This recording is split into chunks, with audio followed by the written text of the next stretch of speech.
तो सभी भाइयों एवं बहनों को नमस्कार। स्वागत है आपका आपके अपने चैनल सक्सेस जंक्शन एक कदम सफलता की ओर में।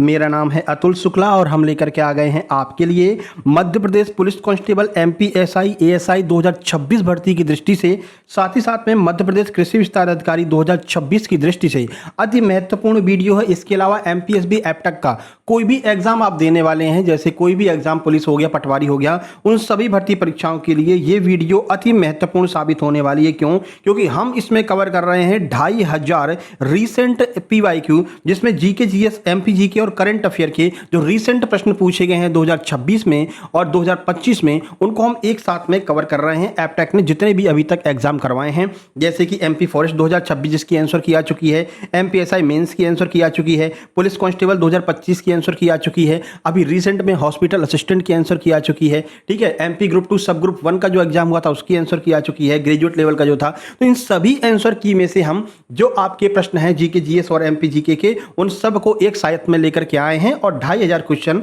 हम आपको करवाने वाले हैं। ठीक है, अभी तक हम 300 क्वेश्चन ऑलरेडी करवा चुके हैं यूट्यूब पर, जिसकी पीडीएफ भी हमने पेड टेलीग्राम ग्रुप में डाल दी है। अब हम आगे शुरू कर रहे हैं 301 से लेकर के 400 तक क्वेश्चन आज हम यहां पर करवाने वाले हैं। ठीक है, तो वीडियो को लाइक करके चैनल को सब्सक्राइब कर दीजिए, जिससे आगे आने वाली सारी वीडियो टाइम टू टाइम आपके पास में पहुंच सके। जैसा कि आपको पता है, एमपी पुलिस की 9662 वैकेंसी जो है अनाउंस हो चुकी हैं, बहुत जल्दी नोटिफिकेशन भी आने वाला है। तो अगर आप इस बार जो है सिलेक्शन लेना चाहते हैं तो जीके जीएस और एमपी जीके पर आपको कंट्रोल करना ही पड़ेगा। ठीक है ना मेरे भाई, और इसी तरह से पीवाईक्यू के माध्यम से ही पूरा आपका कंट्रोल हो जाएगा GK GS MP GK current affair पर, है ना। शुरू करें, आइए देखते हैं आज का पहला प्रश्न। ये रहा आपके सामने पहला प्रश्न है। देखिए, निम्नलिखित में से कौन सा कथन महासागर विज्ञान में अपवेलिंग की प्रक्रिया का सही वर्णन करता है? कि भाई अपवेलिंग की प्रक्रिया क्या होती है, ये प्रश्न जो है वो आपका भी पूछा गया है। वन जेल पेपर जो हुआ था अभी कुछ दिन पहले 10 जून 2026 की शिफ्ट 1 में ये प्रश्न पूछा गया है, जेल प्रहरी और वन रक्षक के एग्जाम में। ठीक है, ये 4 ऑप्शन आपके सामने है भाई। अपवेलिंग क्या है? महासागर के जल का जमना कहलाता है, समुद्री जल का वाष्पीकरण कहलाता है, या चंद्रमा के गुरुत्वाकर्षण के कारण महासागरी ज्वार का बनना कहलाता है, या गहरे महासागर स्तरों से ठंडे पोषक तत्वों से भरपूर पानी का ऊपर उठना। इनमें से किसे हम अपवेलिंग कहते हैं, ये आपको बताना है। चलिए आंसर देख लेते हैं। प्रश्न का सही आंसर हो जाएगा ऑप्शन नंबर डी, गहरे महासागर स्तरों से ठंडे पोषक तत्वों से भरपूर पानी का ऊपर उठना क्या कहलाता है? अपवेलिंग कहलाता है। आइए इसके बारे में कुछ डिटेल में आपको बता देते हैं। देखिए, तो महासागर विज्ञान में अपवेलिंग एक ऐसी प्रक्रिया है जिसमें हवाओं के प्रभाव से समुद्र की सतह का गर्म पानी हट जाता है और उसकी जगह लेने के लिए गहराई से ठंडा और पोषक तत्वों से भरपूर पानी ऊपर आ जाता है। और ये अपवेलिंग वाला जो पानी होता है उसको लोग यूज करते हैं, इसके द्वारा लोग नहाते हैं, इसको पीने में भी यूज करते हैं, क्योंकि ये पोषक तत्वों से भरपूर होता है। अगर कोई भी मान लीजिए जो है स्किन से रिलेटेड कोई बीमारी होती है तो इस अपवेलिंग वाली पानी से वो ठीक हो जाती है, क्योंकि खनिज से भरपूर पानी ऊपर आता है। तो ये आपका अपवेलिंग कहलाता है। बताइए, पहले कभी पढ़ा था ऐसा क्वेश्चन? लेकिन देखो, इस तरह के क्वेश्चन जो है एपटेक आपका पूछ रहा है, तो इसी लेवल की हमको तैयारी करनी है। ठीक है, ये क्वेश्चन बहुत सारे लोग छोड़ करके आए होंगे। क्यों? क्योंकि माइनस मार्किंग है भैया, छोड़ के आना ही पड़ेगा, है ना। और ये क्वेश्चन आज के बाद में आप जरूर अटेम्प्ट करके आएंगे, इस हिसाब से आपको समझा दिया है मेरे भाई। चलिए, 5 तारीख से पेपर आपका होने वाला है कृषि विस्तार अधिकारी का, उसका भी एनालिसिस हम कराएंगे और क्वेश्चन जैसे हमको मिलेंगे उसके भी क्वेश्चंस को हम जो है इस 2500 क्वेश्चन में शामिल कर देंगे ना, तो एकदम लेटेस्ट क्वेश्चन आपको मिलते रहेंगे। चलिए 302, यूनेस्को द्वारा विश्व के सबसे बड़े धार्मिक आयोजनों में से एक के रूप में मान्यता प्राप्त कुंभ मेला भारत के 4 पवित्र स्थलों पर प्रत्येक 12 वर्ष के अंतराल पर क्रमवार आयोजित किया जाता है। भाई इतनी सारी बातें तो हमको पता, तुम पूछना क्या चाह रहा हो ये तो बता दो भैया। तो निम्नलिखित में से कौन सा स्थान कुंभ मेले के 4 पारंपरिक स्थलों में शामिल नहीं है? तो भैया सीधे यही पूछ लेते ना, ये पूरा काहे घुमा रहे थे? तो इसीलिए ये लोग घुमाते हैं, जिससे कि आपका दिमाग इतना पजल्ड हो जाए कि आप सही आंसर तक ना पहुंच पाए। ठीक है ना, तो एक बार हर क्वेश्चन की लास्ट लाइन देख लेना क्या पूछना चाह रहे हैं। अगर आप सीधे लास्ट लाइन पर जाते तो भाई निम्नलिखित में से कौन से स्थान पर कुंभ मेला लगता है? इन 4 स्थान दिए गए, इनमें से एक पे नहीं लगता है। ये तो हमको पता ही ना कहां कहां पर लगता है, कहां नहीं लगता है। चलिए ऑप्शन देख लेते हैं, आप अपने आप बता देंगे। बताइए कहां पर नहीं लगता है? हरिद्वार, उज्जैन, वाराणसी, प्रयागराज। तो हमको पता भैया वाराणसी में कोई कुंभ मेला नहीं लगता है, तो डायरेक्ट यही पूछ लेते, लेकिन नहीं पूछेंगे। ठीक है ना, वाराणसी इसका बिल्कुल सही आंसर हो जाएगा। हरिद्वार, उज्जैन और प्रयागराज में कुंभ मेले का आयोजन किया जाता है। अभी रिसेंट में कहां पर हुआ है? रिसेंट में प्रयागराज में हुआ था। अगला सिंहस्थ महाकुंभ जो है 2028 में अपने एमपी में उज्जैन में होने वाला है, इसीलिए इतनी सारी एमपी पुलिस की वैकेंसी आ रही है मेरे भाई। ठीक है, तो ये आपका 10 जून को पूछा गया था 2026 की शिफ्ट 1 में। सही आंसर सी हो जाएगा। कुंभ मेला भारत में 4 स्थानों पर आयोजित होता है, हरिद्वार, प्रयागराज, उज्जैन और नासिक। वाराणसी में कुंभ मेले का आयोजन नहीं होता है, ठीक है, ये आपको ध्यान रखना है। यहाँ पर बाबा विश्वनाथ का मंदिर है, ये भी आपको ध्यान रखना है, ठीक है। चलिए आगे बढ़ते हैं। आगे बढ़ने से पहले आप लोग बता दें, जैसा कि आप लोग जानते हैं भाई 5 अगस्त से कृषि विस्तार अधिकारी वालों का एग्जाम है और आपका एमपी पुलिस एग्जाम की एमपी पुलिस की वैकेंसी आई चुकी है, आप सबको पता है। तो सबसे पहले एमपी पुलिस की बात कर लेते हैं। तो एमपी पुलिस के पिछली बार हमारे सुपर सिलेक्शन नोट्स से बहुत सारे सिलेक्शन हुए थे, आप जाकर के देख सकते हैं। जो हमने शॉर्ट्स वीडियो बना रखी हैं उसमें उन लोगों के नाम और बढ़िया से उन्होंने क्या क्या कहा है वो सब हमने आपको दिखा दिया है। लास्ट में 2-3 लोग हैं, उनका स्क्रीनशॉट भी आपको दिखा देंगे। अब इसी बात को ध्यान में रखते हुए मध्य प्रदेश पुलिस भर्ती कांस्टेबल के लिए हमने रक्षक पीडीएफ टेलीग्राम बैच अपलोड कर दिया है, यानी ये बैच लॉन्च हो चुका है मात्र 189 रुपए में। शुरू के 50 एडमिशन मात्र 189 रुपए में होने वाले हैं, उसके बाद में 299 का हो जाएगा, ठीक है। जिसमें आपको क्या क्या मिलेगा, तो math, reasoning, GK, GS, MP GK, science और एनवायरनमेंट को भी शामिल कर लिया इस बार हमने, क्योंकि पर्यावरण से बहुत प्रश्न पूछे गए हैं। रिसेंट में आपका जो एग्जाम हुआ है, चाहे हॉस्पिटल असिस्टेंट हो, चाहे वो एपटेक में जितने एग्जाम कराए हैं, पर्यावरण पर विशेष फोकस करता है। साइंस में पर्यावरण को शामिल कर लिया इन लोगों ने, है ना, तो यहाँ से प्रश्न बनेंगे ही बनेंगे। समझ में ही नहीं आता साइंस में कि जीके जीएस में, अभी जीके जीएस में भी पर्यावरण के प्रश्न आपको मिलेंगे, है ना, तो पर्यावरण पर विशेष फोकस हम करेंगे। इन सब के complete new edited super selection notes मात्र 189 रुपए में आपको मिल रहे हैं और यहाँ पर आपको गाइडेंस भी प्रोवाइड कराई जाएगी। जैसे ही आप ये नोट्स ले लेंगे, आपको टेलीग्राम ग्रुप की लिंक मिल जाएगी, आप उसमें शामिल हो जाएंगे। रक्षक पीडीएफ बैच उसका नाम है, वहां पर आपको बाकायदा गाइडेंस दी जाएगी किस हिसाब से आपको तैयारी करना है। सर प्राप्त कैसे करेंगे, तो कोई ऐप वगैरह इंस्टॉल नहीं करना भैया, ऐप वगैरह से दूर रहना है, ठीक है ना। कैसे सर लेंगे, तो कोई बड़ी बात नहीं है, ये क्यूआर कोड आपको दिखाई दे रहा है, इसका आप लोग स्क्रीनशॉट खींच लीजिए। इसी पर आपको 189 का पेमेंट करना है। उस पेमेंट का स्क्रीनशॉट इस व्हाट्सएप नंबर 7052547003 इस पर आपको सेंड कर देना है। नीचे लिख देना है रक्षक पीडीएफ बैच, ठीक है। तो जैसे आप ये स्क्रीनशॉट सेंड करेंगे, हम उसको वेरीफाई करेंगे। उसके बाद में आपके पास में टेलीग्राम, प्राइवेट टेलीग्राम ग्रुप रक्षक पीडीएफ बैच की जो है लिंक सेंड कर देंगे। उस पर क्लिक करके आप जो है पीडीएफ रक्षक बैच ज्वाइन कर लेंगे। वहां पर एक तरफ से सारी पीडीएफ डली हुई हैं और ये जो हम वीडियो करा रहे हैं इसकी पीडीएफ भी वहां पर डली हुई है, ठीक है ना। 2500 में से 300 क्वेश्चन करा चुके हैं, 300 क्वेश्चन की बाकायदा एमसीक्यू वाली पीडीएफ वहां पर डली हुई है पीवाईक्यू की, उसको भी आप लोग डाउनलोड कर लेंगे, ठीक है मेरे भाई। ये बात हो गई एमपी पुलिस वालों के लिए। अब देखिए एमपी कृषि विस्तार अधिकारी वालों का एग्जाम लगा हुआ है 5 अगस्त को। तो एमपी कृषि विस्तार अधिकारी वालों सुन लो भैया, आपके लिए सीसेट के कंप्लीट सुपर सिलेक्शन नोट्स और एग्रीकल्चर के कंप्लीट सुपर सिलेक्शन नोट्स मात्र 199 रुपए में उपलब्ध कराए जा रहे हैं। जल्दी से जल्दी आप लोग इन नोट्स को लेकर के अपनी तैयारी शुरू कर दो। एमसीक्यू वगैरह सब कुछ हम आपको यहाँ पर दे रहे हैं और बहुत जल्दी क्विज भी हम चालू करने वाले हैं आप लोगों के प्रैक्टिस के लिए, ठीक है ना। तो मात्र 199 रुपए में आपको मिलेंगे, वही प्रक्रिया है। इसी क्यूआर पर आपको जो है 199 का पेमेंट करना है। पेमेंट का स्क्रीनशॉट आपको इसी नंबर 7052547003 पर सेंड कर देना है। आपको 2 लिंक सेंड कर दी जाएंगी, एक में आपका सीसेट का पूरा बैच रहेगा और एक में आपका जो है एग्रीकल्चर रहेगा। दोनों पर क्लिक करके आपको ज्वाइन कर लेना है और जो है तैयारी करना बिल्कुल शुरू कर देना, ठीक है।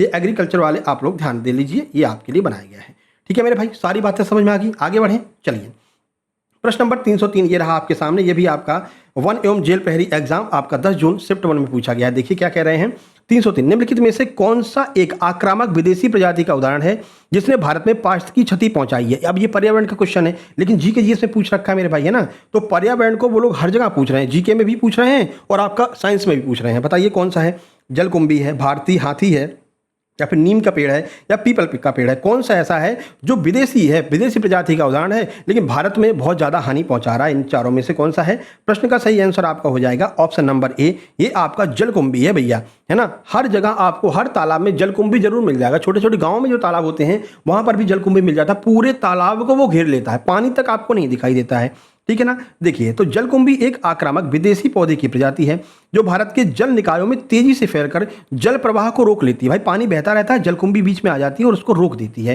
ठीक है ना। और पानी में ऑक्सीजन की कमी कर देती है, जिससे जलीय जीवों को नुकसान पहुंचता है। भाई ये लोग क्या बहुत हरे हरे दिखाई देते हैं, आप देखोगे ना जलकुंभी हरे कलर की होती है, क्यों, क्योंकि ये ज़्यादा से ज़्यादा ऑक्सीजन जो है वो खींच लेती है पानी में से। तो पानी में जो जीव रह रहे हैं भाई उनको तो ऑक्सीजन चाहिए, तो उनको ऑक्सीजन की कमी हो जाती है, जिससे कि वो लोग मर जाते हैं।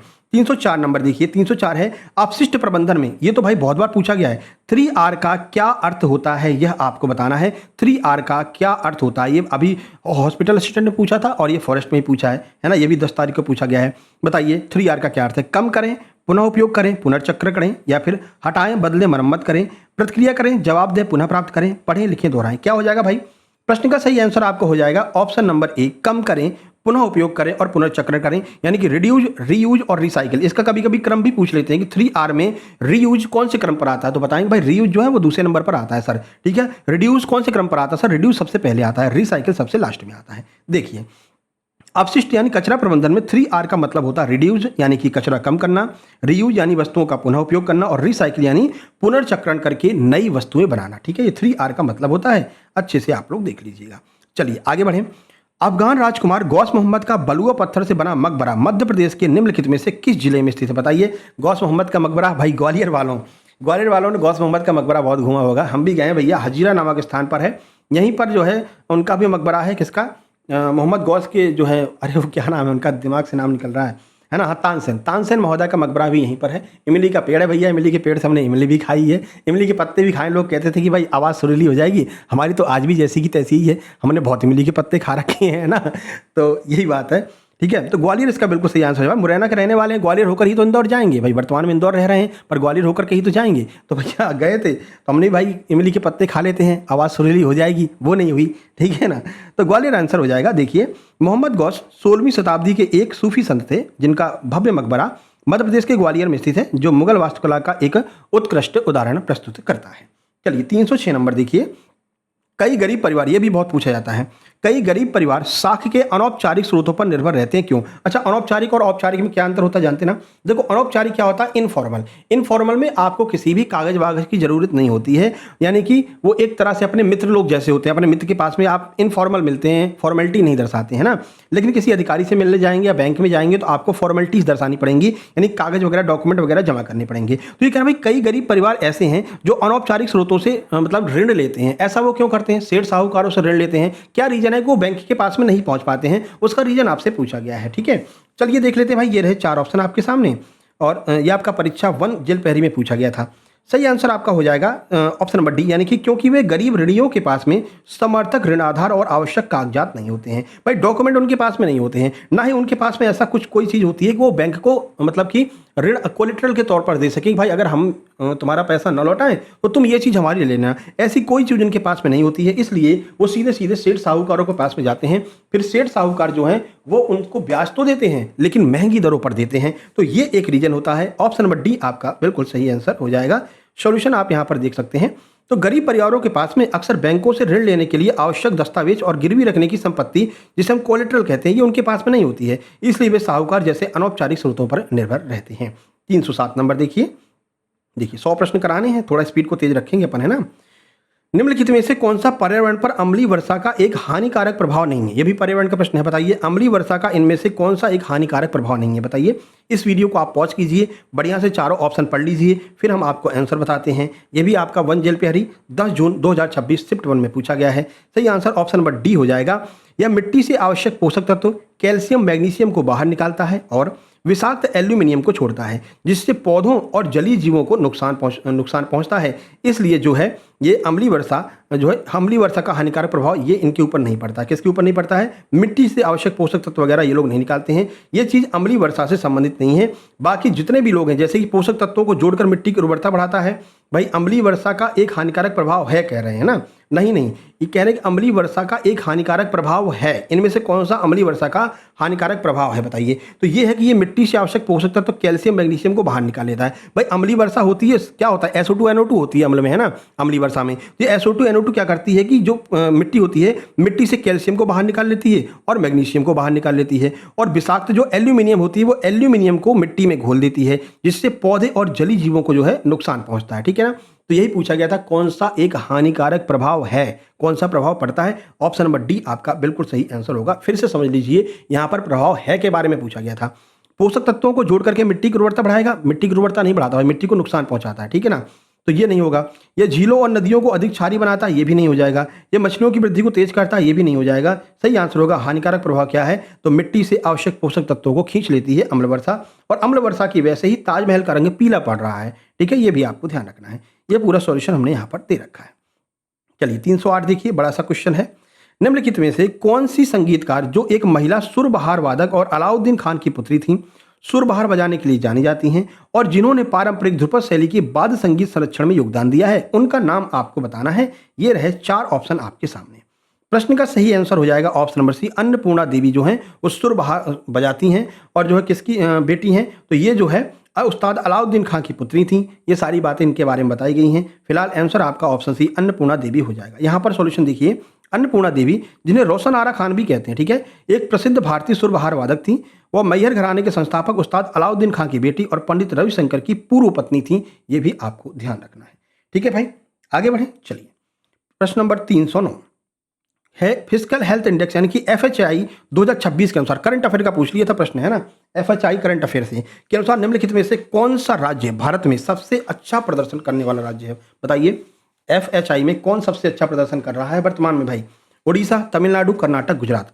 सही आंसर आपका हो जाएगा इसमें ऑप्शन ए, उड़ीसा सबसे अच्छा जो है प्रदर्शन कर रहा है FHI में। यहाँ पर देखिए, राजकोषीय घाटे को नियंत्रित रखने और बेहतर राजस्व प्रबंधन के कारण ओडिशा ने इस सूचकांक में शीर्ष स्थान जो है वो प्राप्त किया है। ओडिशा पहले स्थान पर रहा है। 310 भूकंप की तीव्रता मैग्नीट्यूड मापने के लिए सामान्यतः किस पैमाने का उपयोग करते हैं? बताइए, भूकंप की तीव्रता मापने के लिए कौन सा पैमाना लगता है भाई? ये 4 ऑप्शन आपके सामने हैं, तो सबको पता है भाई, भूकंप की तीव्रता हम रिएक्टर पैमाने से मापते हैं। ऑप्शन बी हमारा सही आंसर हो जाएगा। तो भूकंप के दौरान निकलने वाली ऊर्जा परिमाण और मैग्नीट्यूड को मापने के लिए रिएक्टर स्केल का प्रयोग किया जाता है, जिसे चार्ल्स रिएक्टर के द्वारा विकसित किया गया था। 311 देखिए, परेशान नहीं हुई, हम आपके लिए रीजनिंग के क्वेश्चंस भी लेकर आएंगे, मैथ भी कराएंगे। फिलहाल जीके जीएस कर लेते हैं भैया, क्योंकि ये सबसे ज़्यादा महत्वपूर्ण है। आपके एग्जाम आने से पहले पहले आपके लिए बढ़िया से रीजनिंग के क्वेश्चन भी लगभग 1000 के आसपास हो चुके होंगे, मैथ के क्वेश्चन भी 1000 के आसपास हो चुके होंगे, और साइंस और जीके भी हम करवा चुके होंगे, है ना। और इन सबकी PDF आपको रक्षक बैच जो PDF बैच है, रक्षक PDF बैच, उसमें आपको जो है इसकी PDF मिलती रहेगी। ठीक है भाई, चलिए, कौन सा सदन धन विधेयकों और सामान विधेयकों को प्रस्तुत और पारित कर सकता है? 4 ऑप्शन ये रहे आपके सामने। सही आंसर हो जाएगा ऑप्शन नंबर ए, लोकसभा जो है वो धन विधेयक और सामान विधेयकों को प्रस्तुत करने का कार्य करता है। यहाँ पर आप देख सकते हैं, तो धन विधेयक केवल लोकसभा में ही प्रस्तुत किया जाता है। ये भी ध्यान रखना, मोस्ट इंपोर्टेंट है। धन विधेयक केवल लोकसभा में लाया जाता है, क्योंकि लोकसभा जो होती है वो आम सभा होती है, यानी कि निम्न सदन जिसको हम कहते हैं, वहां पर प्रधानमंत्री बैठते हैं। ठीक है ना। सामान्य विधेयक दोनों सदनों में किसी में भी पेश किए जा सकते हैं। इस प्रकार लोकसभा दोनों प्रकार के विधेयकों को प्रस्तुत कर सकती है, ठीक है ना। तो लोकसभा में सामान्य विधेयक भी आते हैं और धन विधेयक भी, दोनों विधेयक यहाँ पर पारित तो हो सकते हैं। 312 देखिए, 312 नंबर है, स्वतंत्रता सेनानी बालकृष्ण शर्मा नवीन मध्य प्रदेश के निम्नलिखित में से किस जिले से संबंधित है? ये रहे 4 ऑप्शन, कहाँ से संबंधित है बालकृष्ण शर्मा नवीन? 4 ऑप्शन आपके सामने हैं। सही आंसर हो जाएगा ऑप्शन नंबर सी, शाजापुर जिले के रहने वाले थे। कौन? बालकृष्ण शर्मा नवीन। यहाँ पर सॉल्यूशन देख लीजिए, है ना। तो हिंदी के प्रमुख कवि थे, स्वतंत्रता सेनानी थे। मध्य प्रदेश के शाजापुर जिले के भयाना नामक गांव पे इनका जन्म हुआ था। अगला, अंतरिक्ष प्रौद्योगिकी के क्षेत्र में SSLV का फुल फॉर्म क्या हो जाएगा? बताइए, SSLV का फुल फॉर्म क्या है? ये रहे 4 ऑप्शन आपके सामने। प्रश्न का सही आंसर ऑप्शन सी हो जाएगा, छोटा उपग्रह प्रक्षेपण यान, यानी कि small satellite launching vehicle, SSLV का फुल फॉर्म हो जाएगा। ये सॉल्यूशन आपके सामने है। ठीक है, ये फुल फॉर्म है। इसरो के द्वारा छोटे उपग्रहों को कक्षा में स्थापित करने के लिए इसको विकसित किया गया था। 314 देखिए, 314 है, सतत विकास के पीछे मुख्य विचार क्या है? सस्टेनेबल डेवलपमेंट के बारे में आपसे पूछा जा रहा है भाई, मेन आइडिया क्या है सस्टेनेबल डेवलपमेंट में? बताइए, ये रहे 4 ऑप्शन आपके सामने। अच्छे से पढ़ लीजिए वीडियो को पॉज करके। सही आंसर आपका ऑप्शन नंबर ए हो जाएगा, संसाधनों का ऐसा उपयोग करना जिससे भावी पीढ़ियों की आवश्यकता भी सुरक्षित रहे। इनका कहने का ये मतलब ये है कि भाई, अगर आप मान लीजिए जैसे झूम खेती है, अगर आप झूम खेती कर रहे हैं तो आप क्या कर रहे हैं भाई, जो जंगल है उन जंगलों को आप नष्ट करके फिर वहां पर खेती कर रहे हैं, तो आपने आने वाली पीढ़ी के लिए क्या छोड़ा? कुछ नहीं छोड़ा, पूरे जंगल को तो नष्ट कर दिया आपने। तो ऐसे ही 17 गोल डिसाइड किए गए हैं, 17 सस्टेनेबल लक्ष्य डिसाइड किए गए हैं कि भावी पीढ़ियों के लिए पर्यावरण को नुकसान पहुंचाए बिना अपने काम को करना ही सस्टेनेबल डेवलपमेंट कहलाता है, जिससे आने वाली पीढ़ियों को भी पता चल सके कि हाँ भैया, नहीं तो वो ये कहेंगी हाँ भैया कभी मोर हुआ करता था, अब तो मोर दिखाई नहीं देता। जैसे आजकल गिद्ध नहीं दिखाई देते, बाज नहीं दिखाई देते, है ना। तो जो जेनजीज होंगे 2000 में जिनका जन्म होगा, 2000 के बाद में, उन लोगों ने कभी गिद्ध को देखा ही नहीं होगा, है ना। चील तो देखी होगी, गिद्ध को नहीं देखा होगा। ठीक है, ऐसे बहुत सारे जीव हैं जो गायब होते चले जा रहे हैं, तो भाई उनको बचाते हुए अपना काम करना ही सस्टेनेबल डेवलपमेंट कहलाता है। ठीक है, 17 गोल जो है वो UNO के द्वारा डिसाइड किए गए हैं, है ना। चलिए 315 पर चलते हैं। MPGK का प्रश्न है, लो आंसर भी दिख गया भैया। सहस्त्रधारा, जिसका शाब्दिक अर्थ हजारों धाराएं हैं, मध्य प्रदेश के निम्नलिखित में से किस जिले में स्थित है? तो सहस्त्रधारा कहां पर है? खरगोन में है। सॉल्यूशन आप यहां पर देख सकते हैं। ठीक है, तो सहस्त्रधारा जलप्रपात मध्य प्रदेश के खरगोन जिले के महेश्वर में नर्मदा नदी पर स्थित है। कहां पर? नर्मदा नदी पर है, जहां यह नदी हजारों छोटी छोटी धाराओं में जल जो है वो बढ़ जाता है, इसलिए हम इसको सहस्त्रधारा जलप्रपात कहते हैं। 316 देखिए, कह रहे हैं निम्नलिखित में से कौन सी वस्तु यदि फेंक दी जाए तो प्राकृतिक रूप से विघटित होने में बहुत अधिक सबसे ज़्यादा टाइम लगेगी? बताइए कौन सी ऐसी होगी? कांच की बोतल, सेब का गूदा, पेपर नैपकिन या सूती वस्त्र? बताइए, तो आप बता ही पाओगे। भाई कांच की बोतल ऐसी चीज़ हो जाएगी जिसको अपघटित होने में काफ़ी टाइम लगेगा, हो सकता है हो भी ना हो अपघटित, है ना? बाकी सेब है, सेब तो अपने आप हो जाएगा। पेपर नैपकिन भाई पानी बरसा गल जाएगी। सूती कपड़ा भी खत्म ही हो जाएगा। लेकिन ये जो आपका कांच की बोतल है ये बहुत जल्दी नहीं खत्म होता है। ये आप देख रहे हो कितने भर-भर के क्वेश्चन पर्यावरण डेवलपमेंट के दिए गए हैं, है ना? एनवायरनमेंट के, डेवलपमेंट के, प्राकृतिक आपदा के भर-भर के क्वेश्चन दिए गए हैं। इसीलिए हम कह रहे हैं लोग इस पर गौर नहीं करते हैं, है ना? ये आपका जीके में भी आ रहा है, आपका साइंस वाला जब हम कराएँगे ना, साइंस के 1000 क्वेश्चन कराएँगे उसमें भी आपको मिलेगा ये।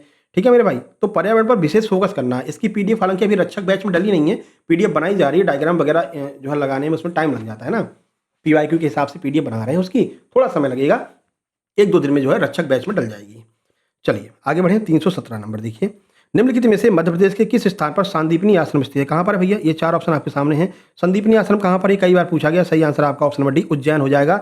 यहीं पर जो है इसी आश्रम में भगवान कृष्ण, बलराम और सुदामा जी ने जो है अपनी शिक्षा ग्रहण की थी। ये तो बहुत बार पूछा गया, 4-5 बार ये पूछा जा चुका है। 318 10वीं-11वीं शताब्दी ईस्वी में राजा राज प्रथम और उनके पुत्र राजेंद्र के अधीन चोल वंश ने अपने साम्राज्य का विस्तार किया। ठीक है भैया, पता है। और बताओ। समुद्री अभियानों के माध्यम से अपनी शक्ति का प्रदर्शन किया, ये भी पता है भैया। राजेंद्र चोल का प्रथम सबसे उल्लेखनीय विदेशी नौसैनिक अभियान निम्नलिखित में से किस राज्य साम्राज्य के विरुद्ध था? तो यही पूछ लेते ना भैया, सीधे सीधे, कहाँ इतना घुमा रहे थे, है ना? ये बता दो भैया कि जो राजेंद्र चोल हैं उनका पहला अभियान जो है किसके विरुद्ध हुआ था? सीधे पूछ सकते थे लेकिन नहीं पूछेंगे, है ना? ये 4 ऑप्शन आपके सामने हैं। सही आंसर आपका हो जाएगा option number D, Shri Vijay साम्राज्य के विरुद्ध राजेंद्र चोल का जो है पहला अभियान था। ये आपको ध्यान रखना, पहला नौसैनिक अभियान राजेंद्र चोल ने 1025 ईस्वी में दक्षिण पूर्व एशिया के श्री विजय साम्राज्य पर सफल नौसैनिक आक्रमण किया था। इतना डीपली प्रश्न पूछा और इतना घुमा कर पूछा है कि आप तुक्का ही लगा कर आओगे भैया, समझ ही नहीं पाओगे पूछ क्या रहा है। ठीक है, तो ये भी आपको पूरा गाइडेंस देंगे हम अपने रक्षक बैच में कि किस तरह से आपको इन प्रश्नों से डील करना है। ठीक है, तो बीच बीच में जो है आपके लिए एक वीडियो लेकर के आया करेंगे जिसमें आपको ये सारी चीजें भी बताया करेंगे, और वो केवल भाई रक्षक बैच में ही वीडियो आया करेगी। ठीक है, चलिए 319 है काकतीय वंश जिसने 12वीं से 14वीं शताब्दी ईस्वी में वर्तमान तेलंगाना और आंध्र प्रदेश के कुछ भागों पर शासन किया।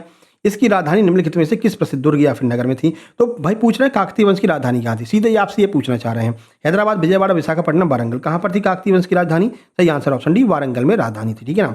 एक बात और आपसे कहना चाहेंगे, अगर आप किसी ऐप के थ्रू पीडीएफ नोट्स वगैरह लेना चाह रहे हैं या किसी ऐप से लेना चाह रहे हैं, बहुत सारे लोग 299 का कोई बेच रहा है, कोई कुछ कह रहा है भैया हम यहाँ पर सिलेक्ट हुए हैं, वहाँ पर सिलेक्ट हुए हैं, ठीक है ना, कहीं का जो है स्क्रीनशॉट लगा रहे हैं।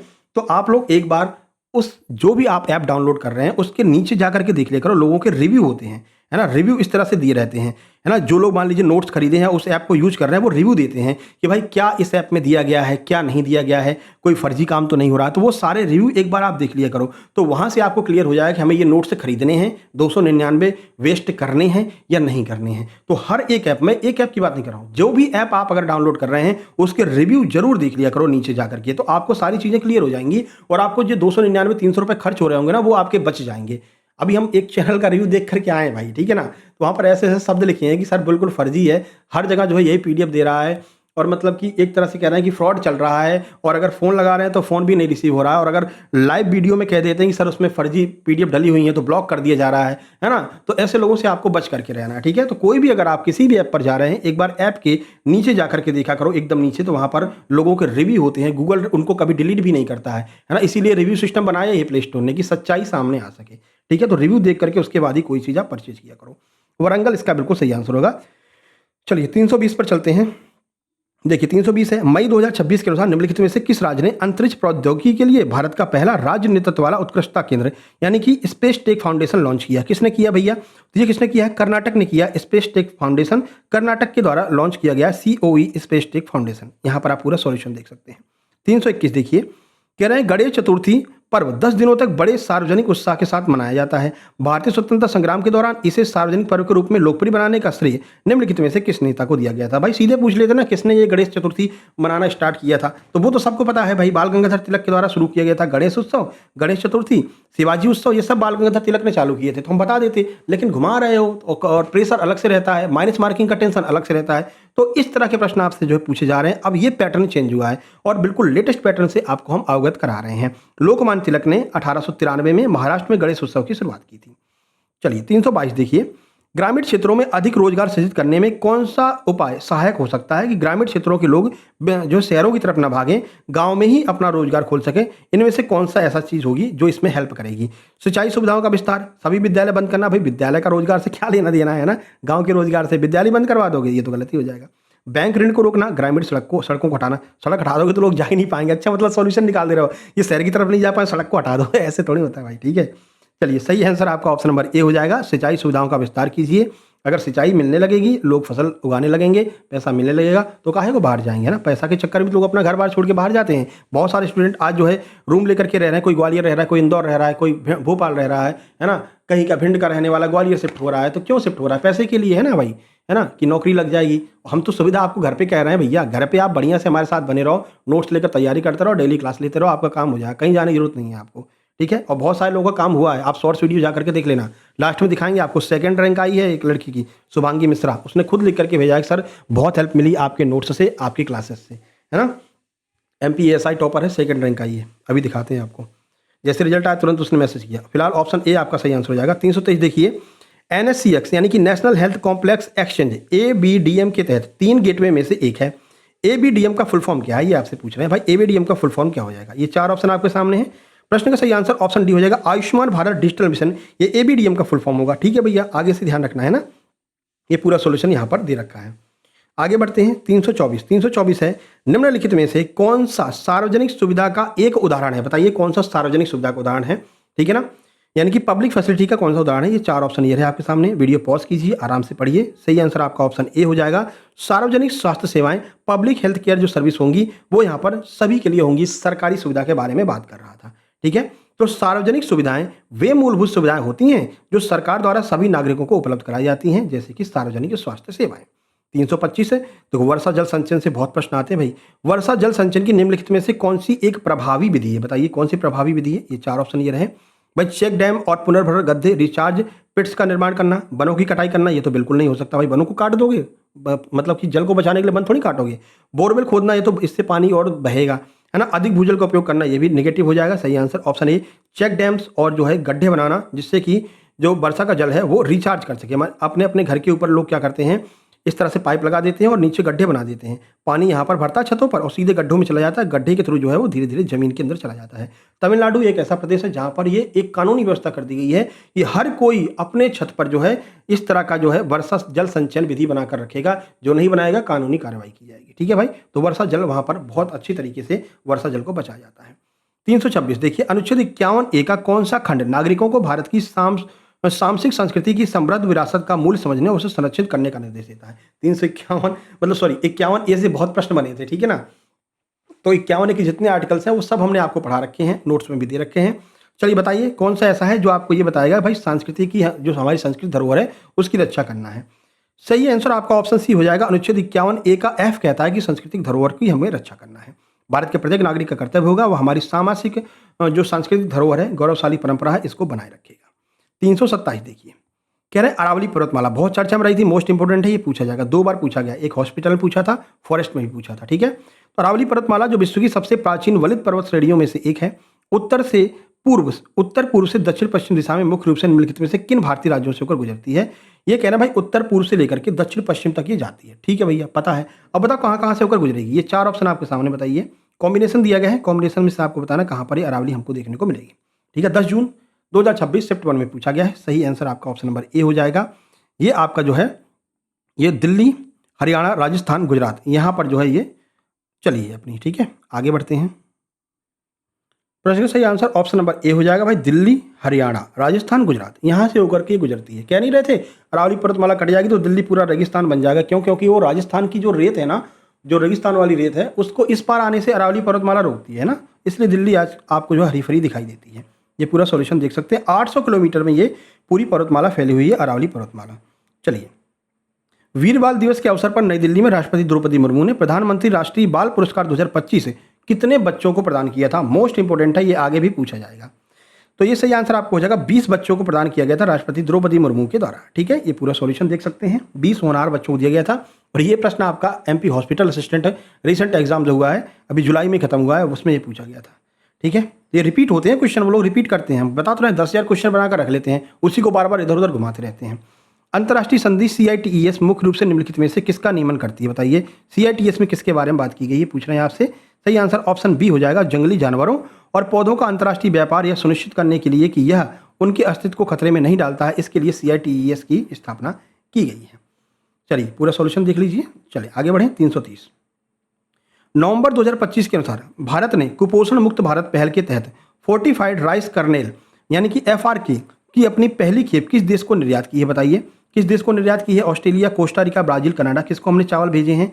सही आंसर आपका हो जाएगा ऑप्शन नंबर बी, हमने कोस्टा रिका को भेजे हैं ना। तो भारत ने कुपोषण मुक्त भारत पहल से प्रेरित होकर के मध्य अमेरिकी देश कोस्टा रिका को फोर्टिफाइड चावल की पहली खेप निर्यात की है। आगे बढ़ें। 331 देखिए, कह रहे हैं निम्नलिखित में से कौन सा स्थान मध्य प्रदेश में यूनेस्को विश्व धरोहर स्थल नहीं है? बताइए कौन सा नहीं है? खजुराहो, सांची, ग्वालियर का किला, भीमबेटका, सैलासर, कौन सा नहीं है जो यूनेस्को में शामिल नहीं है? वो आपसे पूछ रहे हैं। सही आंसर सी हो जाएगा, ग्वालियर का किला अभी तक शामिल नहीं किया गया है। हालांकि ग्वालियर शहर को शामिल कर लिया है, ठीक है, किले को नहीं शामिल किया है ना। देखिए, तो मध्य प्रदेश में 3 यूनेस्को विश्व धरोहर स्थल हैं, खजुराहो, सांची और भीमबेटका। ग्वालियर का किला यूनेस्को की सूची में शामिल नहीं है। आगे बढ़िए। 332 पारंपरिक जल प्रबंधन में बावड़ियों जैसे गुजरात में रानी की बाव का कार्य निम्नलिखित में से क्या है? बताइए, किस लिए बावड़ियां बनाई जाती थी? जैसे गुजरात के पाटन में है ना, तो गुजरात के पाटन वाली जो बावड़ी है इसका निर्माण किस लिए किया गया था? मेन उद्देश्य क्या था?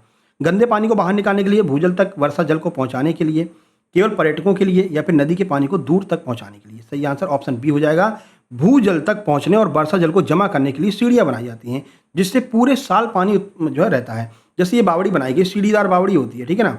इसमें मान लीजिए वर्षा के टाइम पर यहाँ तक पानी भर गया तो सीढ़ी रहेगी, यहाँ से पानी निकालो और ले जाओ, यहाँ से पानी निकालो ले जाओ, धीरे धीरे वो पानी नीचे चला जाता रहेगा। ये सीढ़ी भी नीचे तक फैली रहेगी, है ना। तो पानी भरो ले जाओ, पानी भरो ले जाओ। इस तरह से राजस्थान में देखेंगे आप, राजस्थान गुजरात में जहाँ पर पानी की कमी होती है, इस तरह की बावड़ियाँ बनाई जाती हैं।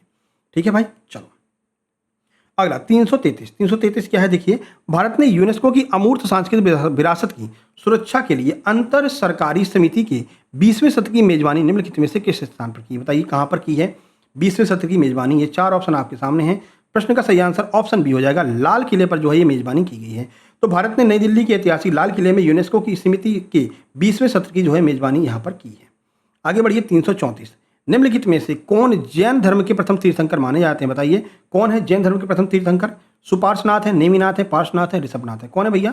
सही आंसर डी हो जाएगा, ऋषभनाथ जो है वो जैन धर्म के प्रथम तीर्थंकर माने जाते हैं। आगे बढ़िए। 335 सत्रिया में नर्तकों को 64 मूल अभ्यासों के माध्यम से प्रशिक्षित किया जाता है। जो सत्रिया नृत्य की बात कर रहे हैं, ठीक है ना, जो शरीर को लय और गति के लिए तैयार करते हैं, इन मूल अभ्यासों को क्या कहा जाता है? ये आपसे पूछ रहे हैं। आप हमें कमेंट बॉक्स में कमेंट करके बताएंगे सत्रिया नृत्य कहाँ का फेमस है, और हम आपको बताते हैं कि भाई मूल अभ्यासों को क्या कहा जाता है। 4 ऑप्शन ये रहे। सही आंसर ऑप्शन ए हो जाएगा, इसको माटी अखाड़ा कहते हैं या फिर मति अखोरा भी कहते हैं, ठीक है ना। अब आप कमेंट बॉक्स में कमेंट कीजिए सत्रिया नृत्य जो है वो कहाँ का फेमस नृत्य है। चलो ये तो पता ही चल गया आपको, असम के शास्त्रीय, है ना। तो असम का जो शास्त्रीय नृत्य है सत्रिया, बुनियादी शारीरिक प्रशिक्षण के लिए 64 व्यायामों को माटी अखोरा कहा जाता है। अब दिख गया तब भी कमेंट कर दो, ऐसा मत करना कमेंट नहीं करना, कमेंट कर दोगे तो हमेशा के लिए आपके दिमाग में सेट हो जाएगा मेरे भाई। चलिए 336 है 2011 की जनगणना के अंतिम आंकड़ों के अनुसार भारत की आधिकारिक कुल साक्षरता दर कितनी है? 2011 की साक्षरता दर भारत की पूछी गई है। 4 ऑप्शन आपके सामने हैं। प्रश्न का सही आंसर आपका ऑप्शन डी हो जाएगा, 74.04% जो है भारत की साक्षरता दर है 2011 के अंतिम आंकड़ों के अनुसार। आगे बढ़े। 337 अध्यक्षात्मक कार्यपालिका के अंतर्गत राष्ट्रपति का प्रत्यक्ष चुनाव निम्नलिखित में से कौन करता है? राष्ट्रपति के प्रत्यक्ष चुनाव में कौन भाग लेता है वो आपसे पूछ रहे हैं। सही आंसर ऑप्शन सी हो जाएगा, जनता के द्वारा जो है इसमें भाग लिया जाता है। कैसे लिया जाता है वो देख लीजिए। तो अध्यक्षात्मक कार्यपालिका प्रणाली में राष्ट्रपति का चुनाव सीधे जनता के द्वारा या फिर निर्वाचक मंडल के माध्यम से किया जाता है। भाई जनता के चुने गए प्रतिनिधि जाते हैं और वो वहाँ पर राष्ट्रपति के लिए वोटिंग करते हैं, है ना। तो वही जो है सीधे जनता के द्वारा किया जाता है, ये हम कह सकते हैं। चलिए, न्यायपालिका का कोई मतलब नहीं, उसमें मंत्रिपरिषद कोई मतलब नहीं, संसद नहीं, सीधे जनता के जो प्रतिनिधि होते हैं वो उसमें भाग लेते हैं।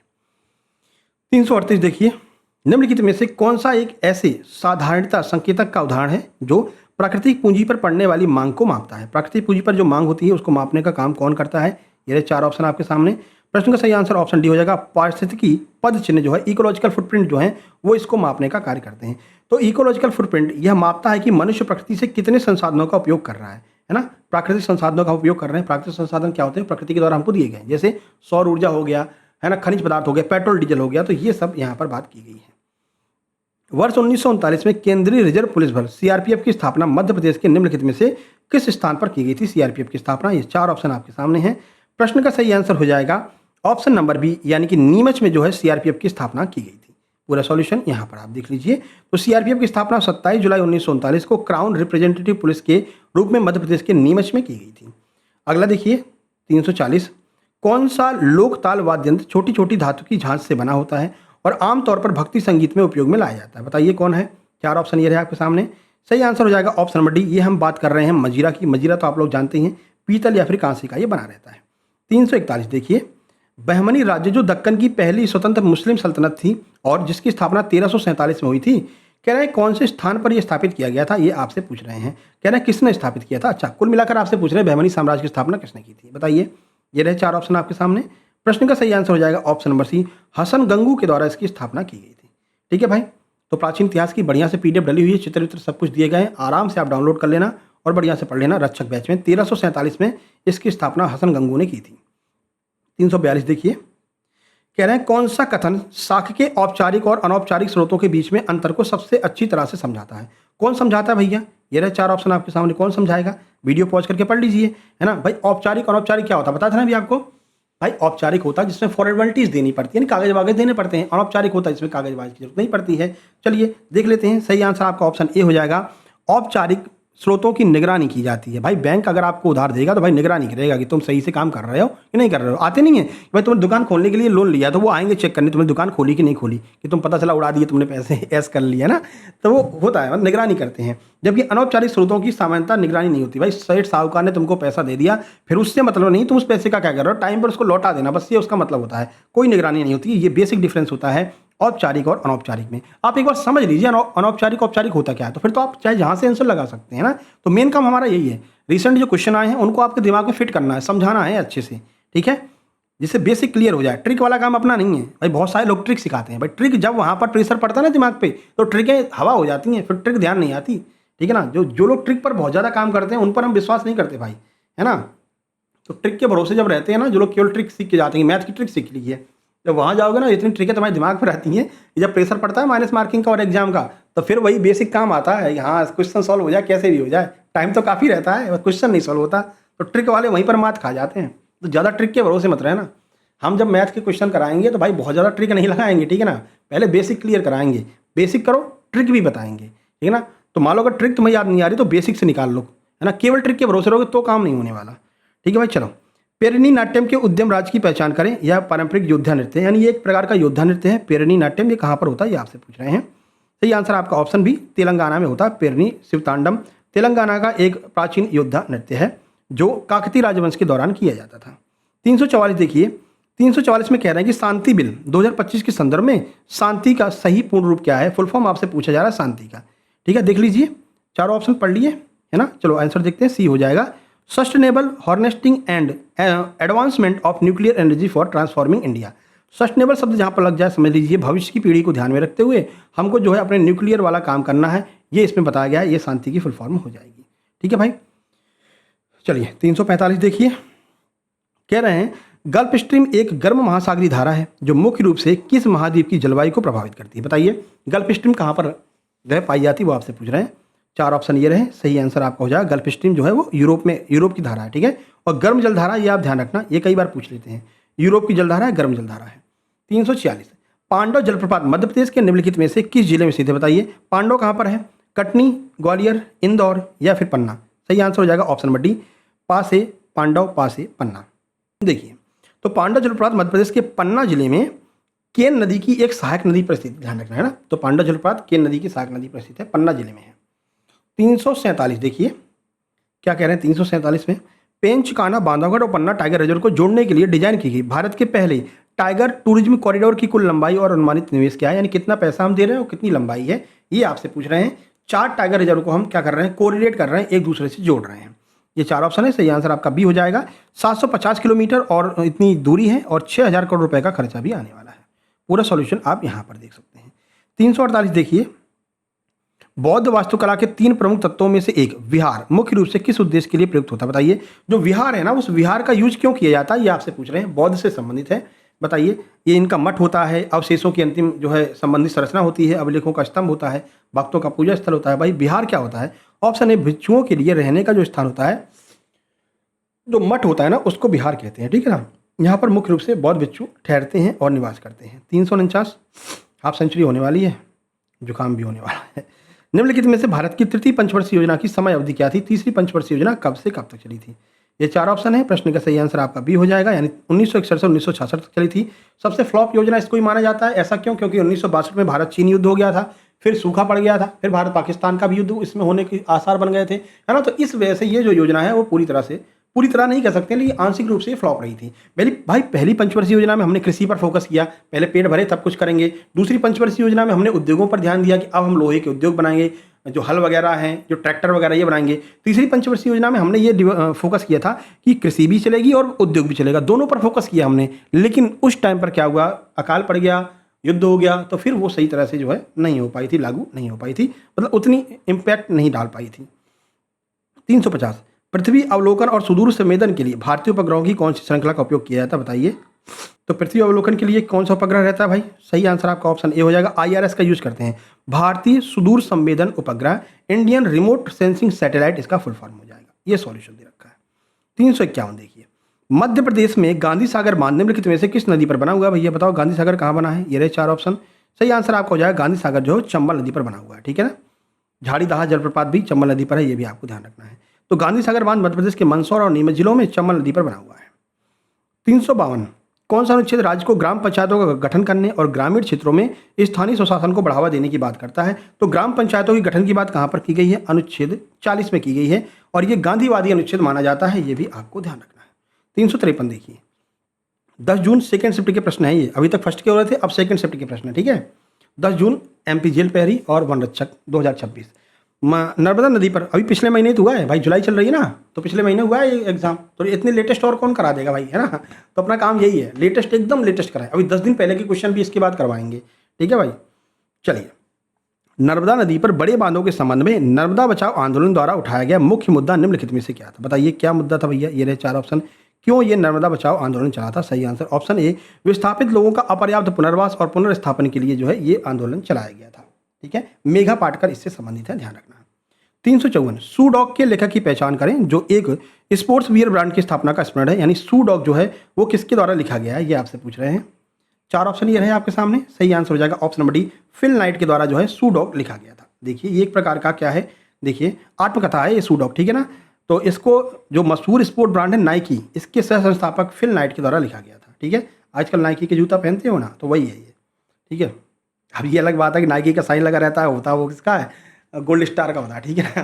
तो कह रहा है नहीं नाइकी का है, चलने दो भैया, कॉपी बहुत चल रही है आजकल, ठीक है ना। अपनी भी कॉपी बहुत सारे लोग करते हैं, ठीक है। एनालिसिस जब करवाते हैं ना, तो कम से कम 4 से 5 ऐसे चैनल हैं जो सीधे सीधे अपनी कॉपी करते हैं, ठीक है भाई। एक तो बहुत ही महान अपने आप को बताते हैं, बड़े यूट्यूबर बताते हैं अपने आप को, ठीक है ना, और डेली हमारी कॉपी करते हैं हर एनालिसिस में। अभी देखना MP पुलिस का एनालिसिस हम कराएंगे, तो शाम को हमारी कॉपी आपको एक एक क्वेश्चन आपको उनके चैनल पर मिल जाएगा, ठीक है। फिर कहते हैं ऐसा नहीं वैसा।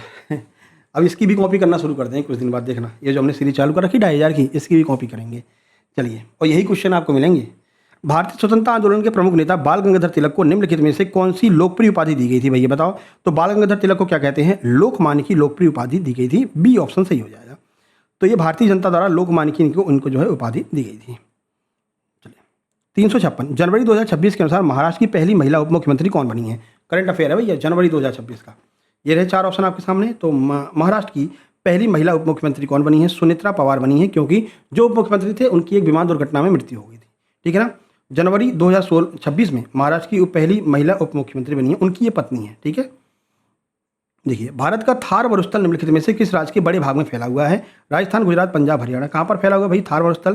सही आंसर ऑप्शन ए, राजस्थान में ये फैला हुआ है, ठीक है। चलिए, 358 देखिए, निम्नलिखित में से कौन सा कथन एस्थेनोफियर को सबसे सही ढंग से परिभाषित करता है? बताइए, एस्थेनोफियर क्या होता है, ये आपसे पूछ रहे हैं। आज थोड़ा वीडियो लेट हो गई है ना, वो ग्रुप जो बना रहे थे ना आपका ये पुलिस वाला, उसके चक्कर लेट हो गई। उसमें पूरा मटेरियल डाल रहे थे, कंटेंट डाल रहे थे, तो उस टाइम उसके चक्कर में जो है लेट हो गई, रक्षक ग्रुप के चक्कर में। तो ये आपका ऑप्शन हो जाएगा, ऊपरी मेटल में एक आंशिक रूप से पिघली हुई कमजोर परत जिस पर टेक्टोनिक प्लेटें चलती हैं, उसी को हम क्या कहते हैं? उसी को हम एस्थेनोफियर कहते हैं, ठीक है। 359 देखिए, पृथ्वी के वायुमंडल की किस परत में ओजोन परत अधिकतर केंद्रित होती है? कहाँ पर होती है ओजोन परत, ये आपसे पूछ रहे हैं। पूरा सॉल्यूशन 4 ऑप्शन ये है आपके सामने। सही आंसर वही होगा, समताप मंडल, ठीक है ना, 15 से 35 किलोमीटर, सब जानते हैं समताप मंडल। ओजोन से बहुत क्वेश्चन आए थे, है ना। अभी हॉस्पिटल असिस्टेंट देखो तो हर एक शिफ्ट में ओजोन से प्रश्न मिला था हॉस्पिटल असिस्टेंट में। तो चलिए, भारतीय अंतरिक्ष कार्यक्रम के जनक के रूप में किसे जाना जाता है? बताइए, किसने भारतीय अंतरिक्ष कार्यक्रम को चालू किया था? ये थे आपके विक्रम साराभाई, ठीक है। इन्हीं के नाम पर जो चंद्रयान अपना गया था उसके लैंडर का नाम विक्रम लैंडर रखा गया था, ठीक है। 361, मध्य प्रदेश का वर्तमान राजभवन निम्नलिखित में से किस वर्ष निर्मित किया गया था भाई? कब बनाया था वर्तमान राजभवन को? 4 ऑप्शन ये रहे। सही आंसर आपका हो जाएगा ऑप्शन नंबर बी, 1880 में मध्य प्रदेश का राजभवन निर्माण हुआ था। सुल्तान शाहजहां बेगम के द्वारा इसका निर्माण करवाया गया था। 362, कौन सा संस्कृत अभिलेख समुद्रगुप्त की उपलब्धियों को दर्ज कराता है? बताओ कौन सा है? समुद्रगुप्त के बारे में कौन बताता है? बताइए। इलाहाबाद है, जूनागढ़ है, हाथी गुम्फा है, होल। सही आंसर हो जाएगा आपका ऑप्शन नंबर ए, यानी इलाहाबाद स्तंभ लेख जो है ये इनके बारे में बताता है। चलें 363 पर, ऐतिहासिक जॉर्ज कैसल मध्य प्रदेश के निम्नलिखित में से किस जिले में स्थित है? बताइए, जॉर्ज कैसल कहाँ पर है? सही आंसर ऑप्शन ए, शिवपुरी में है जॉर्ज कैसल, ठीक है। ये सॉल्यूशन आप देख सकते हैं। मध्य प्रदेश के शिवपुरी जिले में माधव राष्ट्रीय उद्यान में स्थित एक महल है, ठीक है। 364, निम्नलिखित में से कौन सा न्यायिक कार्य संसद के द्वारा किया जाता है? कौन सा न्यायिक कार्य किया जाता है भैया? 4 ऑप्शन ये रहे आपके सामने। सही आंसर हो जाएगा ऑप्शन नंबर ए, राष्ट्रपति को हटाने के प्रस्ताव पर विचार करना ये संसद के द्वारा किया जाता है और ये एक अर्ध न्यायिक शक्ति है संसद की। 365, अगस्त 2023 में चंद्रयान 3 द्वारा कौन सी महत्वपूर्ण उपलब्धि हासिल की गई सफलतापूर्वक? बताइए। ये 4 ऑप्शन आपके सामने है, तो कहाँ पर उतरे थे अभी हम? सही आंसर भी हो जाएगा, चंद्रमा के दक्षिणी ध्रुव के पास सफलतापूर्वक सॉफ्ट लैंडिंग की थी। इससे पहले भी हमने प्रयास किया था चंद्रयान 2 के माध्यम से, लेकिन सफल नहीं हो पाए थे हम, और हम इस प्रयास में जो है आराम से सफल हो गए, ठीक है। तो 23 अगस्त 2023 को हमने चंद्रयान की दक्षिणी ध्रुव पर आराम से लैंडिंग कर ली थी और इसको राष्ट्रीय विज्ञान दिवस भी घोषित किया गया है। 10 राजाओं का युद्ध यानी दास राग जो युद्ध है निम्नलिखित में से किस नदी के तट पर लड़ा गया था? ये 4 ऑप्शन है, कहाँ पर लड़ा गया भैया? सही आंसर आपका हो जाएगा ऑप्शन नंबर ए, परशुणी नदी के तट पर लड़ा गया था। ऋग्वेद में इसके बारे में बताया गया है, जिसे आधुनिक रूप से रावी नदी भी कहते हैं। 367, स्पीड को तेज करते हैं ना, मैं वीडियो बहुत लेट हो जाएगी। राष्ट्रीय अनुसूचित जाति आयोग किस अनुच्छेद के अंतर्गत स्थापित किया गया था? 4 ऑप्शन ये रहे, तो ये आपका हो जाएगा अनुसूचित जाति आयोग जो है 338, यानी कि ऑप्शन नंबर बी इसका सही आंसर होगा। 338 के तहत NCSC की स्थापना की गई थी। चलिए, यही प्रश्न आपको मिलेंगे, परेशान नहीं होना बिल्कुल भी, है ना। कृषि विस्तार अधिकारी वालों, परेशान नहीं होना, ये प्रश्न मिलेंगे आपको। ये बिलियर्ड्स और स्नूकर में कई बार विश्व चैंपियन रहे हैं, इन्हें खेल रत्न प्राप्त है। किस खिलाड़ी का वर्णन यहाँ पर किया गया है भाई? कौन है भैया? ये तो भाई पंकज आडवाणी होनी चाहिए, ऑप्शन नंबर सी हो जाएगा, पंकज आडवाणी, ठीक है। बिलियर्ड्स किंग, स्नूकर किंग भी इनको कहा जाता है। 369, देखो, जनवरी 2026 में पीएम मोदी ने मालदा टाउन रेलवे स्टेशन से वंदे भारत सीरीज की किस स्लीपर वेरिएंट ट्रेन को हरी झंडी दिखाई है? बताओ भैया, जनवरी की करंट अफेयर है। कौन सी ट्रेन है भैया? सही आंसर आपका हो जाएगा ऑप्शन नंबर सी, वंदे भारत स्लीपर ट्रेन हावड़ा से गुवाहाटी कामाख्या तक ये चलने वाली है, ठीक है। चलिए आगे बढ़े। 370 है, देखिए, मध्य प्रदेश के निम्नलिखित में से किस स्थान से महान कवि कालिदास जुड़े हुए हैं? कहाँ से जुड़े हुए भैया? एमपी में कहाँ से कालिदास जुड़े हुए हैं? सही आंसर ऑप्शन डी हो जाएगा, उज्जैन से संबंधित है महान कवि कालिदास।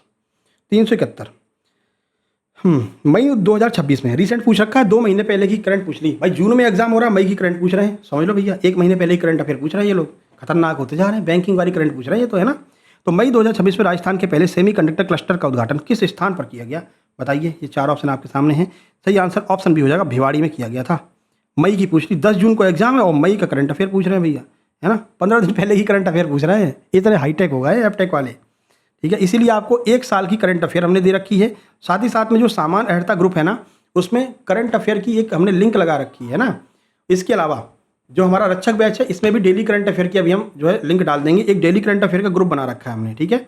जो लोग नोट्स लेते हैं उनको डेली करंट अफेयर हम डेली देते हैं। आज की भी करंट अफेयर स्ट्रैटेजी के साथ में डाल रखी है, जिससे कि आपको डेली करंट अफेयर आप पढ़ते रहिए। 5 मिनट निकालिए, पूरी करंट अफेयर पढ़ लेंगे आप, ठीक है। तो वो इकट्ठा वाला सिस्टम ही नहीं रहेगा, एक बार में ही पढ़ लोगे। 1 साल की दे रखा है और लेटेस्ट वाली कराते चल रहे हैं साथ साथ में। तो जिन लोगों ने सामान अर्हता के नोट्स ले रखे हैं उनके पास तो होगी, और जो रक्षक बैच की PDF ले रहे हैं उनको अभी मिल जाएगी, अभी डाल देंगे, ठीक है ना। उसकी लिंक डाल देंगे तो आप ज्वाइन कर लेना, जो लोग नोट्स लेंगे। तो वित्त आयोग अपनी रिपोर्ट किसको प्रस्तुत करता है भैया? ये 4 ऑप्शन आपके सामने, किसको प्रस्तुत करेगा वित्त आयोग? सही आंसर आपका ऑप्शन बी हो जाएगा, भाई भारत के राष्ट्रपति को ये वित्त आयोग अपनी रिपोर्ट प्रस्तुत करता है। 280 अनुच्छेद में कहा गया है। 373, निम्नलिखित में से कौन सा उपभोक्ता शोषण का उदाहरण? बताइए, कौन सा उपभोक्ता शोषण का उदाहरण है? 4 ऑप्शन आपके सामने हैं। सही आंसर ऑप्शन ए हो जाएगा, छपी हुई MRP के मूल्य से अधिक अगर वसूलते हैं तो ये उपभोक्ता का शोषण कर रहा है। भाई पार्ले जी पर 5 रुपये डला है, कोई 6 रुपये ले रहा है तो भाई गड़बड़ है। कुछ लोग कहते हैं भाई कोल्ड ड्रिंक 90 रुपए की है, 95 लेंगे, काय ठंडी करने के 5 रुपये ले रहे हैं। अरे भैया कोल्ड ड्रिंक नाम ही है, ठंडा तो करके तुम्हें देना है, तुम्हारा कर्तव्य है, तुम 5 रुपये ठंडा करने का ले रहे हो जी, क्या सिस्टम है, ठीक है ना। तो ये उपभोक्ता का क्या कर रहे हैं वो लोग, शोषण कर रहे हैं, ठीक है ना। तो ये एक बढ़िया उदाहरण हो जाएगा, समझ में आ गया ना उपभोक्ता शोषण क्या होता है। एमआरपी जो डली हुई है उससे ज़्यादा पैसा ले रहा है, यानी उपभोक्ता शोषण हो रहा है। भारत में प्रतिवर्ष 26 नवंबर को राष्ट्रीय दुग्ध दिवस मनाते हैं, किस व्यक्ति की जयंती पर मनाते हैं, ये आपसे पूछ रहे हैं भाई। वर्गीज कुरियन कहाँ है, ऑप्शन सी, वर्गीज कुरियन ने दुग्ध क्रांति की शुरुआत की थी, ऑपरेशन फ्लड की शुरुआत की थी, इसलिए हम लोग जो है 26 नवंबर को राष्ट्रीय दुग्ध दिवस मनाते हैं वर्गीज कुरियन के जन्मदिवस के उपलक्ष्य में। 375, भारत ने इस आयोजन में 6 पदक जीते, अच्छा। मनु भाकर पहली विजेता बनी, ठीक है। नीरज चोपड़ा ने रजत पदक जीता, ठीक है भैया। किस प्रतियोगिता का वर्णन किया जा रहा है, अच्छा, ठीक है। इतनी सारी बातें बताकर पूछा है कि किसकी बात की जा रही है, सही आंसर हो जाएगा ऑप्शन नंबर ए, पेरिस 2024 पेरिस ओलंपिक जो हुआ था उसकी बात यहाँ पर की गई है, ठीक है। 6 पदक हमने जीते थे, मनु भाकर ने कांस्य पदक के साथ में शुरुआत की थी, नीरज चोपड़ा ने रजत पदक जीता था। 376, मध्य प्रदेश सरकार द्वारा तानसेन सम्मान की स्थापना कब की गई, ये 4 ऑप्शन आपके सामने हैं, सही आंसर आपका ऑप्शन सी हो जाएगा, 1980 में स्थापना की गई थी, ठीक है। चलें 377, भारत में राष्ट्रीय कैंसर जागरूकता दिवस कब मनाया जाता है, 4 ऑप्शन ये रहे आपके सामने, कब मनाते हैं भैया, सही आंसर ऑप्शन ए, 7 नवंबर को मनाते हैं कैंसर जागरूकता दिवस। 378, कौन से हिंदुस्तानी शास्त्रीय गायक अपनी शक्तिशाली ख्याल गायकी के लिए प्रसिद्ध हैं और उन्हें भारत रत्न से सम्मानित किया गया है, भाई बताइए कौन है, ख्याल गायकी के लिए कौन फेमस है भैया, सही answer option C, Bhimsen Joshi. Most important है, आगे भी पूछा जाएगा। आगे बढ़िए, 2008 में इनको भारत रत्न दिया गया था, ये भी याद रखना है। 379, किसके पास उन अवशिष्ट विषयों पर कानून बनाने की शक्ति है जिनका उल्लेख किसी भी सूची में नहीं किया गया है, बताइए किसी भी सूची में जिस पर नहीं किया गया कौन बनाएगा भाई, जो मेन होगा, मेन कौन है, तो मेन अपना स्थानीय सरकार, केंद्रीय विधायिका, जिला न्यायालय, फिर राज्य विधानमंडल, कौन है मेन, सही आंसर ऑप्शन बी हो जाएगा, केंद्रीय विधायिका, यानी केंद्र पालिका जो है, जो केंद्रीय विधायिका है भाई, केंद्र सरकार सबसे मेन होती है, तो जिस पर कोई कानून नहीं बनाएगा उस पर कौन बनाएगा, केंद्र बनाएगा। और ये अवशिष्ट विषय कहे जाते हैं, जैसे साइबर हो गया भाई, जब संविधान बना था तो तब साइबर अपराध थोड़ी होते थे, मोबाइल ही नहीं थे, साइबर अपराध कहाँ से होगा, अब ये होने लगे हैं, तो ये नए नियम बन रहे हैं, इन पर कानून कौन बनाएगा, तो केंद्र सरकार बनाएगी, ठीक है ना। ये आप समझ लीजिए, ये होते हैं अवशिष्ट विषय जो नए नए जोड़े गए। 380, निम्नलिखित में से कौन सा कथन सुपरनोवा का सही वर्णन करता है, बताइए सुपरनोवा क्या होता है, ज्योग्राफी का प्रश्न है, ज्योग्राफी के की बहुत बढ़िया नोट्स हमने आपको दिए हैं ज्योग्राफी के। 4 ऑप्शन ये रहे, सही आंसर ऑप्शन सी हो जाएगा भाई, एक विशाल तारे का विस्फोटक के द्वारा मृत्यु होना ही क्या कहलाता है, सुपरनोवा कहलाता है। 381, पार्सिली रिजॉर्ट मध्य प्रदेश के निम्नलिखित में से किस जिले में स्थित है, बताइए पार्सिली रिजॉर्ट कहाँ पर है, बताओ। 4 ऑप्शन ये रहे आपके सामने, फर्स्ट शिफ्ट चालू हो गई 11 जून की, 11 जून का फर्स्ट शिफ्ट का ये प्रश्न है, ठीक है ना। सही आंसर हो जाएगा ऑप्शन नंबर सी, सीधी में है पार्सिली रिजॉर्ट, ठीक है। सीधी जिले में बनास नदी के तट पर स्थित है, एक इको टूरिज्म स्थान है, ये ध्यान रखना है। 382, मध्य प्रदेश के किस नए घोषित टाइगर रिजर्व का नाम डॉक्टर विष्णु श्रीधर वाकड़कर के नाम पर रखा गया है, किसका नाम रखा भैया, 11 जून 2026 शिफ्ट 1 जिसका एग्जाम था, बताओ आया था कि नहीं आया था, बताओ, आंसर की से लिया है डायरेक्ट है ना भाई, सही आंसर ऑप्शन बी हो जाएगा, रातापानी टाइगर रिजर्व, ठीक है। आगे बढ़ें, सॉल्यूशन ये रहा, 57वां टाइगर रिजर्व बना है, ठीक है। कहाँ का, भारत का 57वां टाइगर रिजर्व। भारत की स्वदेशी अर्ध उच्च गति ट्रेन वंदे भारत एक्सप्रेस 2019 में सबसे पहले किस मार्ग से शुरू की गई थी, यानी कि जो वंदे भारत ट्रेन है जिसे T19 कहते थे शुरू में, वो किससे सबसे पहले शुरू की गई थी, कहाँ से, सही आंसर नई दिल्ली से वाराणसी में पहली वंदे भारत शुरू की गई 15 फरवरी 2019 को, ध्यान रखना है आपको। अगला 384, भारत ने फाइनल में दक्षिण अफ्रीका को हराया, अच्छी बात है भैया, और T20 विश्व कप जीता, इसका आयोजन का वर्णन किया गया है, तो कहाँ पर किया गया, इस आयोजन का वर्णन बताओ कौन सा है, ये कौन सा जीता था भाई, भारत ने दक्षिण अफ्रीका को हरा करके T20 विश्व कप कौन सा जीता था, एशिया कप जीता, नहीं भैया, बॉर्डर गावस्कर, ICC पुरुष T20 वर्ल्ड कप, ICC विश्व चैंपियनशिप, नहीं भैया, ये हमने जीता था ICC पुरुष T20 वर्ल्ड कप, सूर्या का कैच याद है ना, सूर्य कुमार यादव ने कैच किया था भैया बाउंड्री लाइन से, 7 रन से भारत जीत गया था, है ना। तो ऑप्शन नंबर सी बिल्कुल सही आंसर हो जाएगा। इस तरह से घुमा करके प्रश्न पूछे जा रहे हैं आपसे, तो इस तरह के प्रश्नों के लिए अब आपको तैयार रहना है, पूरा गाइडेंस हम करेंगे आपको रक्षक बैच में, बिल्कुल आपको परेशान नहीं होना है, ठीक है। चलिए 385, राज्य लोक सेवा आयोग के अध्यक्ष और सदस्यों की नियुक्ति कौन करेगा भैया, ये रहे 4 ऑप्शन, कौन करेगा, तो भाई अगर राज्य की बात की जाए तो आपका कौन करेगा, राज्यपाल करेगा, ठीक है, राज्यपाल। और यूपीएससी की बात की जाए कौन करेगा, राष्ट्रपति करेगा। चलिए 386, निम्नलिखित में से कौन सी मध्य प्रदेश की सबसे बड़ी मस्जिद है, ये रहे 4 ऑप्शन, कौन सी भैया, तो ना केवल मध्य प्रदेश की बल्कि एशिया की सबसे बड़ी मस्जिद कौन, ताजुल मस्जिद भोपाल, ठीक है। आगे बढ़ते हैं। 387, भारत निम्नलिखित में से किस खनिज का विश्व के प्रमुख उत्पादकों में से एक है जिसका उपयोग इस्पात उद्योग में होता है, भाई किसका जो उत्पादन भारत करता है, बताइए, पूरे विश्व में करता है ना। सही आंसर हो जाएगा ऑप्शन बी, लौह अयस्क, ठीक है। किसी भी उद्योग की जो आधारभूत है, जो बेसिक है, वो कौन है, लोहा है, लोहा नहीं होगा तो भाई कोई भी उद्योग सही से काम नहीं कर पाएगा, ठीक है। और अपनी रेल की पटरी, टाटा स्टील की रेल की पटरी भैया यूरोप में भी मिलती है, ठीक है ना। बहुत सारे लोगों ने वीडियो बना के डाली थी, है ना, बहुत वायरल हुई थी भाई। टाटा का स्टील जो है यूरोप में यूज में आ रहा है, अमेरिका में भी चलता है टाटा स्टील। अंतरिक्ष में जाने वाली पहली भारतीय महिला कौन थी? तो ये थी कल्पना चावला। सिंपल सा प्रश्न है, ये पूरा सॉल्यूशन है। 1997 में ये गई थी, ठीक है। अगला देखिए, जीवाश्म ईंधनों का दहन जलवायु परिवर्तन के प्रमुख कारणों में से एक है, ठीक है। तो बस आपसे पूछ रहे हैं क्या हो रहा है, जीवाश्म ईंधनों का दहन जलवायु परिवर्तन के प्रमुख कारणों में से एक है, ठीक है। अब यहाँ पर क्या है, कथन इन्होंने गड़बड़ कर दिया है ना। चलिए आंसर क्या बता रहे हैं? बी, कथन 1 और 2 दोनों सही हैं। यानी पहली बात तो जीवाश्म ईंधन जो है, जीवाश्म ईंधनों का दहन जलवायु परिवर्तन के प्रमुख कारणों में से एक है, ये बात तो बिल्कुल ठीक है ना। पूरा क्वेश्चन नहीं लिखा है, सॉल्यूशन में देखें तो जीवाश्म ईंधनों से जो है CO2 निकलती है और ऊर्जा उत्पादन से प्रदूषण होता है, इसलिए दोनों कथन सत्य है। यानी पहले कथन ये बता रहा है कि भाई जीवाश्म ईंधन से CO2 निकलती है, ये बात बिल्कुल सही है।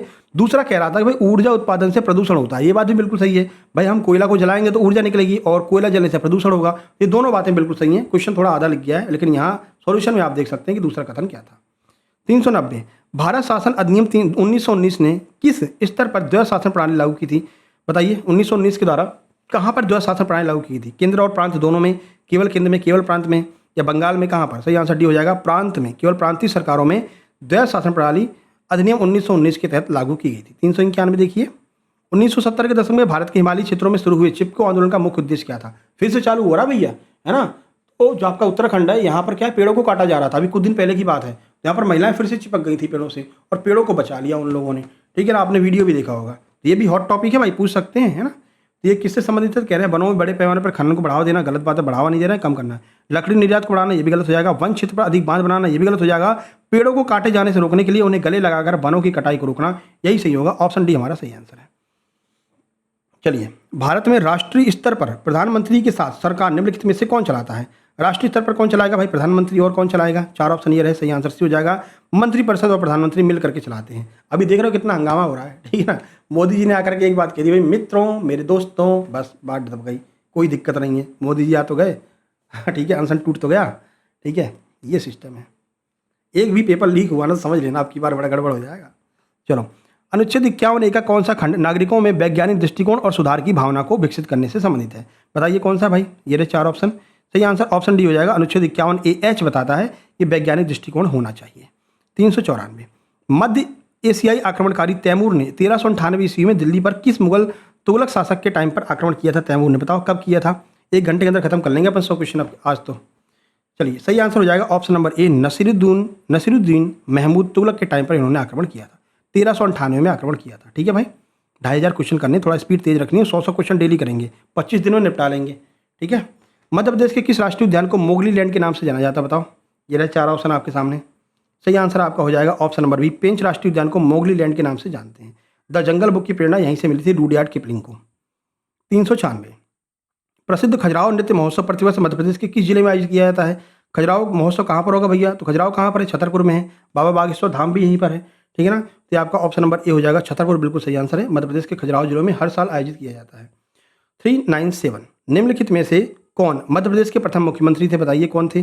4 ऑप्शन ये रहे, सही आंसर ऑप्शन ए, पंडित रविशंकर शुक्ल पहले मुख्यमंत्री थे भारत के, सॉरी MP के। 1 नवंबर 1956 को बना था। 398, मध्य प्रदेश राज्य का आधिकारिक रूप से गठन किस वर्ष हुआ था भाई? बताओ आधिकारिक रूप से कब हुआ था? 1956 में हुआ था, ठीक है। ऑप्शन सी हमारा सही आंसर हो जाएगा। 2000 में क्या हुआ? छत्तीसगढ़ अलग हो गया हमसे, ठीक है। तो राज्य पुनर्गठन आयोग की सिफारिश पर 1 नवंबर 1956 को किया गया था और फिर 1 नवंबर 2000 को छत्तीसगढ़ अलग हो गया। किस नदी को मध्य प्रदेश की जीवन रेखा कहते हैं? 4 ऑप्शन ये रहे आपके सामने। मध्य प्रदेश की जीवन रेखा कौन है भैया? ऑप्शन नंबर डी, माँ नर्मदा मध्य प्रदेश की जीवन रेखा है, ठीक है ना। नमो नर्मदे, हर हर नर्मदे। 400 नंबर देखिए, यूनेस्को विश्व धरोहर स्थल सांची स्तूप का निर्माण मूल रूप से किस मौर्य सम्राट ने करवाया था? अशोक ने करवाया था सांची के स्तूप का निर्माण, ठीक है। ऑप्शन बी हमारा सही हो जाएगा, मौर्य सम्राट अशोक के द्वारा करवाया गया था। तो इस तरह से आपके ये 100 प्रश्न कंप्लीट होते हैं और टोटल हमारे 400 प्रश्न कंप्लीट हो गए मेरे भाई, विथ डिटेल सॉल्यूशन, ठीक है। अब आप यहाँ पर देख सकते हैं जिन लोगों ने नोट्स लिया उनका क्या कहना है। सबसे पहले आपको यहाँ पर हम बताते हैं जिनकी सेकंड रैंक आई है, शुभांगी मिश्रा जी, सेकंड रैंक इनकी आई है। MP ASI सूबेदार टॉपर है, ठीक है। जैसा रिजल्ट आया तुरंत इन्होंने अपना स्क्रीनशॉट भेजा, सर मेरा सिलेक्शन हो गया है, सेकंड रैंक हमको आई है। फिर हमने कहा बहुत बहुत धन्यवाद आपको, इन्होंने कहा थैंक यू सर। उसके बाद क्या आपको हमारे नोट्स से हेल्प मिली कि नहीं मिली ये भी बता दो, उनका क्या कहना है देख सकते हैं।